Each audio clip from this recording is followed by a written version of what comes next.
Hello and welcome to the Guest Edtech Virtual Summit Dubai. Thank you for joining us. We're pleased to introduce you to Nicholas Finnemore, the founder and director of Finnemore Consulting. We hope that you enjoy this session, and over to you, Nicholas. Hi. Thanks, Danny. Thanks for that introduction. Just to give you a bit of background, so I've been working in the Edtech market for over about 20 years now. Most recently, as Danny said, in Finnemore Consulting, so helping companies understand their potential and future-proofing their businesses. I'm also a product management expert, so combined, I'm passionate about using tech that works for schools and has a direct or indirect benefit to learners. Today, I want to convince schools and you businesses out there to work closer to drive innovation and push each other to be more curious about the new technologies that are out there in the particular market. Even technology that is coming in 5 or 10 years' time. So it's not just about right now. If we can just move to the next slide, please, Danny. If you look around the world and how industry is using technology, education is behind the curve. And this has a major impact on children and preparing them for adulthood. Not just about can they manage what technology throws at them. We all know that they do that very, very well. My four-year-old nephew can use an iPad probably better than I can. But more importantly, are they curious to see how technology can benefit them and the world around them? According to the World Economic Forum, a third of the most important skill sets in 2025 will comprise of technology skills, not yet considered as imperative to the job today. Just look at the car industry. They're already using AI and robotics and increasing speed of the internet to build automated cars and lorries. In the future, there will be no more lorry drivers. So deliveries can be 24/7, or ambulance drivers. So both paramedics can be either supporting the patient in the back, or you only need one paramedic per an ambulance to enable more incidents to be met. This is the changing world, and we need to upskill our children as we always have done. But the difference is that technology is now coming at us quicker and quicker. Schools need to be as efficient as they can. This means embracing what technology can do for you and the learners within your care. Remember, behavior breeds behavior, as we all know. And so if you are curious, then children will be curious too. Can we move to the next slide, please, Danny? As Sydney Harris said, the whole purpose of education is to turn mirrors into windows. We all need to be part of that change as technology drives faster and faster at us. Okay, we need to embrace and help educate our children to be that bit more curious. Okay, if we move to the next slide. I work with a number of edtech companies, and a number of them tell me that either school's not ready or that it is a risk too far to use the latest technology. A risk too far, just think about that. However, it is a risk not to look ahead, or you run the risk of being a Blockbuster, a Hoover, or a Kodak. All these companies were massive and part of our fabric. Hoover was the name of vacuum cleaners at one point. They all knew what was coming. In Kodak's perspective, they were one of the first to develop the digital camera, but none of these companies pivoted their businesses to respond to the trends in their markets.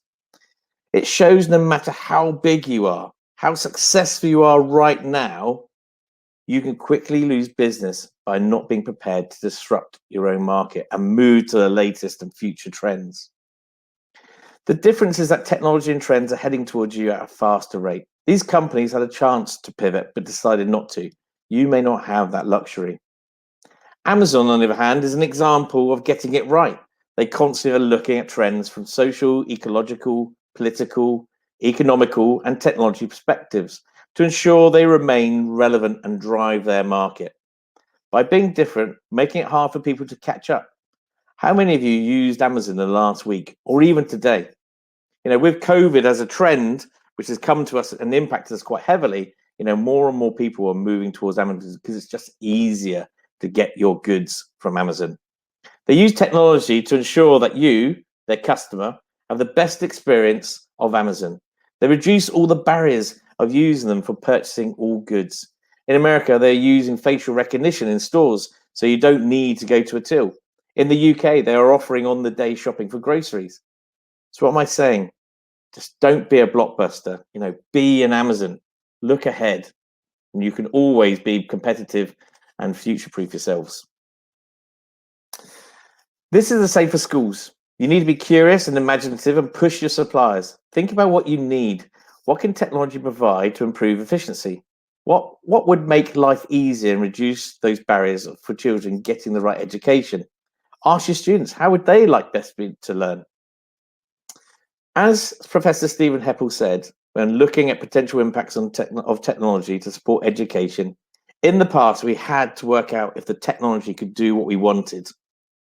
Today, the technology can do anything. We just need to decide what it is we want it to do.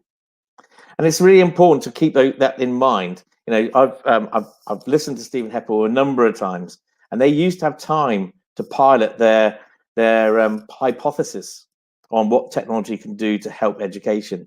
They don't have that time anymore. Technology is moving on far too quickly. Okay. Most markets around the world are either already taking advantage of the latest technology or on the cusp of using the latest technology. But change and more efficient tech is coming that will impact our lives. All industries understand that technology is coming at us quicker and quicker. We do not have time to wait and see what everyone else is doing. To compete, we need to embrace change and be imaginative as to what it can do for schools. 2.5% of you out there in the audience are statistically innovators. 13.5% of you are early adopters.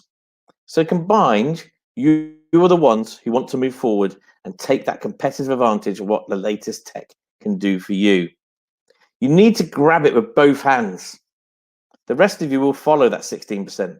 So you need to decide which are you, curious and striving, or just following. So for companies, you need to identify those 16% of schools to help drive innovative solutions. The 16% of schools need to work with the 16% of companies that will be curious about technology with you, and will focus on what schools can look like in 2025 and onwards for the purpose of benefiting the learners and the schools now and into the future.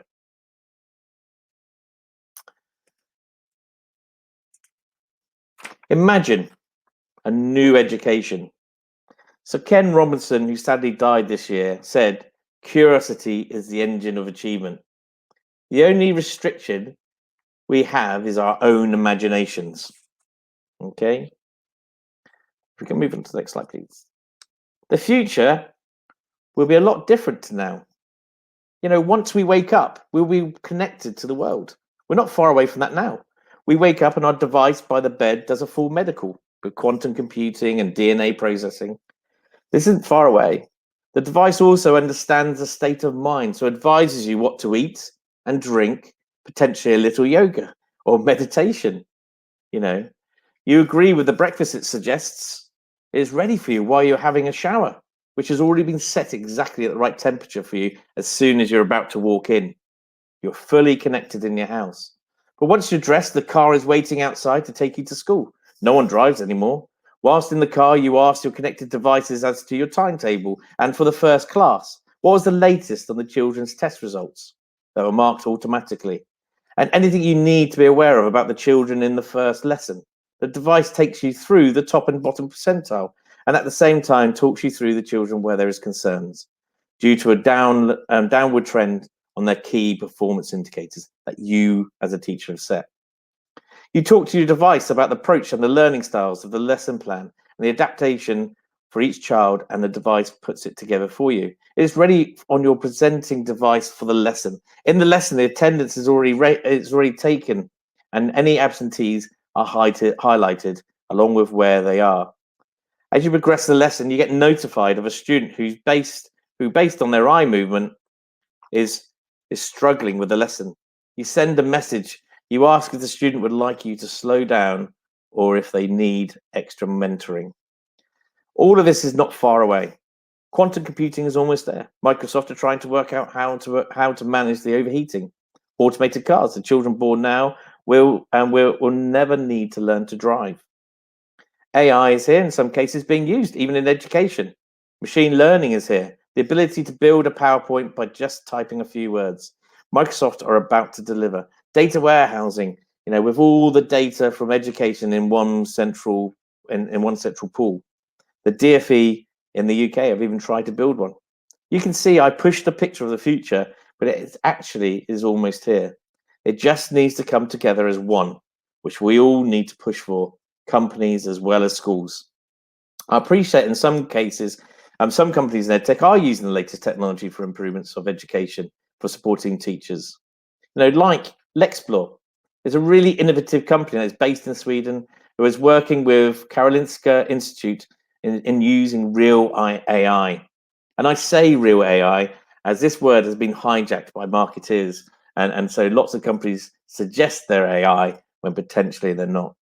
This solution is a mix of hardware and software to track eye movement and then highlight reading difficulties, like things like dyslexia. What a great thing. Pupils in primary schools, you can identify quite quickly if there is some form of reading difficulty. Or you could look at SoftBank Robotics in Japan, who think their robots could also work well in a classroom as teaching assistants for STEAM subjects. They can serve as customized instructors for individuals or groups, engage with students to enhance social and emotional skills and keep detailed data on their interactions so teachers can track student development. Okay. However, there is a lot more that companies need to be doing in EdTech. As an example, I work with a lot of MIS or SIS companies around the world, and there is some really good work going on, without a shadow of a doubt, and they're all moving these products forward. However, the process is still not automated enough, in my opinion. Companies aren't making the most of data in their systems, or more importantly, not driving enough value for schools, freeing up time and delivering enough insight. Example of adding more value rather than managing processes would be, as an example, identifying children at risk. A key opportunity for machine learning is in identifying at-risk students more effectively by analyzing and comparing previous and current data sets to spot trends based on demographics, well-being information, along with key data points like attendance, behavior, and attainment. This could give an early warning as to who those at-risk children are and options of interventions being successful. Regarding admissions and enrollment, predictive analytics can be used to measure student suitability for an establishment and potentially to progress through the recruitment funnel. Automation should ensure that the process flow reduces the manual interventions. Schools add their criteria at the beginning of the process, and then the process itself manages itself. The system lets you know when you need to intervene or make any adjustments on the children is about to make an offer to. Other examples of adding more value rather than managing just processes, as a head or anybody within the school, would it be easy to ask Alexa for information rather than searching for reports or asking somebody else to basically find the reports for you, like your data manager? Does Alexa start to become your MIS, SIS PA? Alexa, I want X report, please. With data, would it not for the data be warning you of issues, or very similar to what Amazon does already?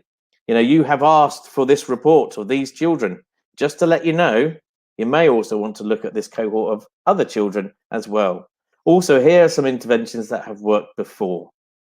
Notifications. I've noticed in the data that George is often off on Wednesday afternoon with Philip, who he sits with in most lessons just before lunchtime. I would suggest placing one or the other into a different lesson. This is what technology is for, not to take away jobs, but enabling teachers and staff by taking away administrative tasks and allowing them to deliver without distraction, focus on true value and insights. How can technology resolve other challenges now and into the future?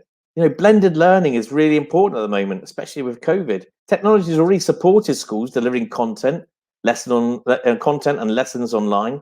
However, how in the long term are you going to continue to engage our learners?